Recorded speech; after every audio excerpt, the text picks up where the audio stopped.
Welcome you all to the YouTube channel of Jenny. আমি Achinta biology teacher. আমি দীর্ঘ 14 বছর ধরে নিট বায়োলজি পড়াচ্ছি। আজকে আমি একটা ছোট্ট topic renin angiotensin aldosterone system, যেটাকে ইন শর্ট র্যাস বলা হয়, সেটা পড়াবো। ক্লাস 11 এর এক্সক্রিটরি যে সিস্টেম রয়েছে হিউম্যান ফিজিওলজি থেকে, সেই পার্টটা। তো এই যে র্যাস সিস্টেম কিডনিতে কাজ করে, কখন কাজ করবে, প্রথমে জানতে হবে যে কেন কাজ করবে হঠাৎ করে।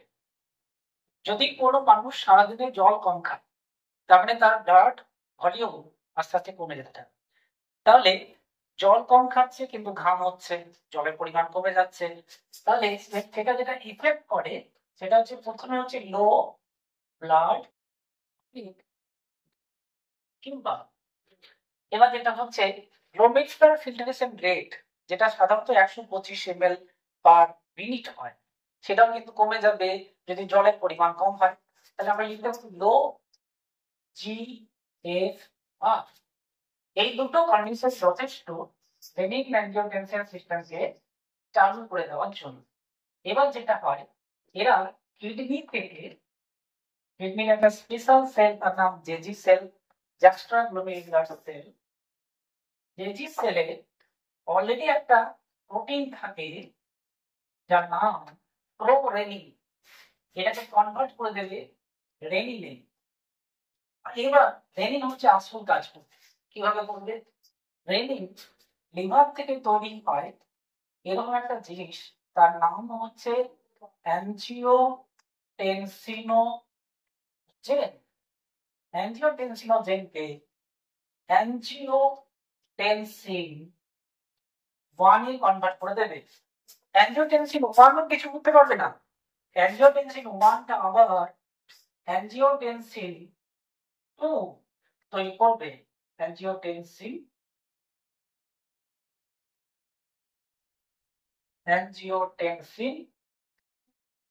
তৈরি করলো। এটা কোথায় তৈরি হবে? অ্যাঞ্জিওটেনসিন 1 লিভার থেকে রক্তে ব্লাডে এসে গেছে। এবার অ্যাঞ্জিওটেনসিন 2 টা কিভাবে তৈরি হয়? এটাকে তৈরি করে আমাদের লাংস। লাংসের মধ্যে একটা স্পেশাল এনজাইম, তার নাম অ্যাঞ্জিওটেনসিন কনভার্টিং এনজাইম। এই এনজাইমটা অ্যাঞ্জিওটেনসিন 1 কে 2 তে কনভার্ট করবে। এই অ্যাঞ্জিওটেনসিন 2 টা আসল কামাল করে দেখাবে। কি করবে?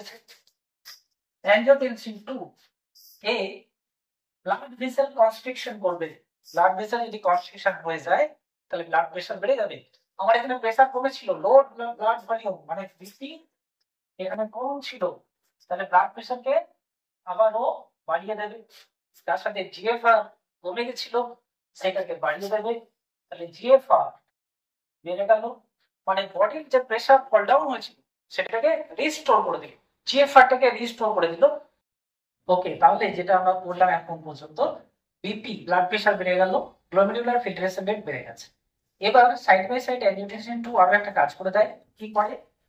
এর কিডনির যে কর্টেক্স রিজিয়ন আছে, কিডনির কর্টেক্স, সেখান থেকে আরেকটা হরমোন তৈরি করিয়ে দেয় যার নাম অ্যালডোস্টেরন। এই যে অ্যালডোস্টেরন, অ্যালডোস্টেরন কি করবে? এই সোডিয়াম ক্লোরাইড রিঅ্যাবসর্পশন করে দেবে। আমি সোডিয়াম লিখলাম Na প্লাস রিঅ্যাবসর্পশন। তাহলে সোডিয়াম যদি রিঅ্যাবসর্পশন হয়ে যায়, ব্লাডে সোডিয়াম আয়ন বেড়ে যাবে, অসমোটিক প্রেসার বেড়ে যাবে, জলটা অটোমেটিক ব্লাডের মধ্যে ধরে রাখবে। তার সাথে সাথে আরো একটা ঘটনা ঘটে সাইড বাই সাইড, যেটা হচ্ছে হাইপোথ্যালামাস থেকে একটা স্পেশাল হরমোন তৈরি হয় যার নাম অ্যান্টি ডায়াবেটিক হরমোন। এটাও এক্সেসিভ ওয়াটার যেটা লস হয়ে যেত থ্রু ইউরিন, সেটাকে আবার বডির মধ্যে মানে ব্লাডের মধ্যে ঢুকিয়ে দেবে। এইভাবে রেনিন অ্যাঞ্জিওটেনসিন অ্যালডোস্টেরন সিস্টেম বডির যে ব্লাডের যে প্রেশার সেটাকে মেনটেন করার জন্য প্রত্যেক দিন কাজ করে যাচ্ছে।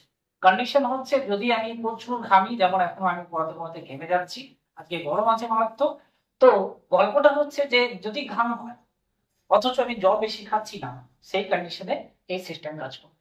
সেই কন্ডিশনে এডিএইচ সিক্রেশন হবে। এনসিইআরটি লাইনে লেখা আছে এডিএইচ এর একটা ফাংশন যেটা বলেছে conditional reabsorption of water from distal convoluted tubule and connecting duct. তাহলে এই সিস্টেমটা হচ্ছে পুরোটা একসাথে কাজ করে।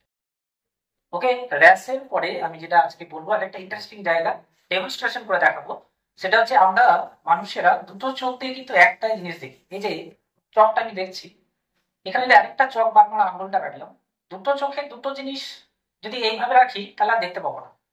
এইখানে কিন্তু একটা চোখ, দুটো চোখ দিয়ে আমরা একটা চোখ দেখছি, কিন্তু গরু ছাগল নাকটা এখানে আছে, চোখ দুটো দুই সাইডে আছে, ওরা দুটো চোখে দুটো আলাদা আলাদা দুনিয়া দেখে। আমাদের ভিশনটা হচ্ছে বাইনোকুলার ভিশন, সেটা একটা ডেমনস্ট্রেশনের মাধ্যমে আমি দেখাবো। আমি একজন স্টুডেন্টকে ডেকে দেবো, একজন স্টুডেন্ট চলে আসে। এটা হচ্ছে ডেমনস্ট্রেশনটা, তোমরা সবাই পারবে করতে। আমি একটু দেখিয়ে দিই কোথায় স্টুডেন্টটা। আচ্ছা, এইখানে যেটা হচ্ছে এরকম একটা খাতা বা পেজ ভাঁজ করে নিয়ে বাঁ চোখ দিয়ে আমি এটা ফোকাস করবো আর ডান চোখটা বন্ধ রাখবো, বা যে কোনো খুশি। আমি যদি ডান চোখ দিয়ে দেখছি, বাঁ চোখটাকে বন্ধ রাখলাম। এবার কি করব, এই হাতটাকে আমি এইভাবে রাখবো, এই পজিশনে রাখবো। এবার বাঁ চোখটা খুলে দেব আর এই খাতার মধ্য দিয়ে আমি দেখার চেষ্টা করব। তাহলে যেন মনে হবে হাতের এখানটা ফুটো হয়ে যাচ্ছে, এই জায়গাটা ফুটো হয়ে যাচ্ছে। এখন স্টুডেন্ট একজন করে দেখো, দেখো তুমি হচ্ছে কিনা। যে কোনো ওই দিক থেকে যে কোনো কাউকে একটা ফোকাস করো। হ্যাঁ, আমি একটু দেখে দিই, যেভাবে বললাম সেইভাবে ফলো করো। এবারে খাতাটাকে চোখের সামনে নিয়ে যেতে হবে। হ্যাঁ। এবার ফোকাস করে দেখো যে হাতের এই জায়গাটা তোমার মনে হচ্ছে একটা হোল আছে। ওকে, তাহলে এই যে কনসেপ্টটা, ঠিক আছে বসো। এই যে কনসেপ্টটা, হাতের মধ্যেখানে কোনো হোল কিন্তু ছিল না, হাতে কি আমাদের ফুটো থাকবে, কিন্তু যখন দেখছি মনে হচ্ছে ফুটো হয়ে গেছে, এবং ফুটের এই হোলটার মধ্য দিয়ে আমি অবজেক্টটাকে দেখছি। কারণ আমাদের ব্রেন এই দুটো চোখে দুটো আলাদা ইমেজ তৈরি হয়, তারপর আমাদের অক্সিটাল লোব মানে পেছন দিকে যেটা ভিজুয়াল কর্টেক্স থাকে, সেইখানে দুটো ছবি মার্জ হয়ে একটা 3D পিকচার তৈরি করি আমরা। সেই জন্য আমরা দুটো চোখ দিয়ে একটাই বস্তু দেখি। সেই জন্য যখন আমি একটা চোখকে ব্লক করে দিচ্ছি আর একটা চোখ দিয়ে ফোকাস করছি, তারপর যখন এই চোখটাকে খুলছি, আমার যেন দুটো চোখ মিলে এই খাতার মধ্যে দিয়ে দুনিয়াটাকে দেখার চেষ্টা করছে। সেই জন্য আমার মনে হচ্ছে হাতটার মধ্যে হোল হয়ে গেছে, যদিও সেখানে দের ইজ নো হোল, এখানে কোনো চিত্র নেই। তো এই জিনিসটা খুব পারফেক্টলি বোঝা যায় যে আমাদের বাইনোকুলার ভিশন, যেটা বাংলাতে বলা হয় দ্বিনেত্র দৃষ্টি, আমরা দুটো চোখ দিয়ে একটা বস্তু দেখি, কিন্তু গরু ছাগল এক নেত্র দৃষ্টি, যেটাকে মনোকিউলার ভিশন বলে, ওরা দুটো চোখে আলাদা আলাদা বস্তু দুটো দেখে। ওকে, থ্যাংক ইউ সো মাচ।